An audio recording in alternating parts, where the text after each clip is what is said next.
Shane with the Drum Center of Portsmouth in Portsmouth, New Hampshire. We're on the web at drumcenternh.com. Be sure to subscribe to our YouTube channel because we are always updating it with new, cool video demos of cymbals, drums, drum sets, and what have you. We're doing DW snare drums today. DW drums are new to us. We haven't carried them. I've had some experience selling them in the past when I've worked at other stores. So I was very familiar with the product, but there's a lot of changes that have occurred since that time.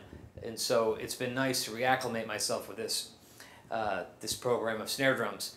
And as many of you know, I love snare drums, so it's kind of fun to do them all in a batch. And so I just sort of wanted to give my impressions on them. So as many of you know, I have a lot of experience with a lot of other snare drums, and I know snare drums very, very well. And one thing I found with these is these are a bit of a different beast. They always kind of were, but now they're even more different, and almost in a good way, really, because if there's anything that really stands out to me, it's these new True Pitch 50 rods, where, well, I can say that I was not really a proponent for the old True Pitch system. I found it to be a little problematic for myself. The theory was it helped the drum stay in tune. No, it helped the drum get in tune more easily, and I found that that may have been true, but it also detuned just as easily. And so that was something that was kind of annoying to me. I didn't really care for it. Now this True Pitch 50, it's an even finer thread, and I have found that this sticks in a little bit more easily. And the tuning is a lot more wide. The range is a lot more wide. So you'll notice on these demos that the tuning starts out much lower than our typical snare drum demos. And then when we get to the high tuning, there's still a lot more room to go, which we could have done.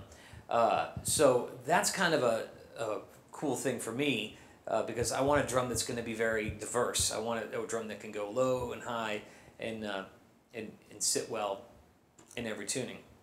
The other thing that really sticks out for me too are these new True Hoops. I found that triple flange tubes can be problematic depending on the manufacturer.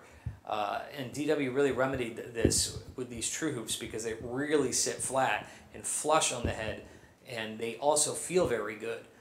Now the True Hoop basically is a 3mm triple flange tube. There are usually about 3 different weights of a triple flange tube. There's your 1.6mm, which is what used to be the commonplace. Then they got thicker to about 2.3, and now we have some 3.0 or 2.9, and they get a little bit more heavy, but they're still a little bit forgiving, more forgiving than, say, a die-cast tube. But they feel good. So, all in all, I really like what DW has done with these drums.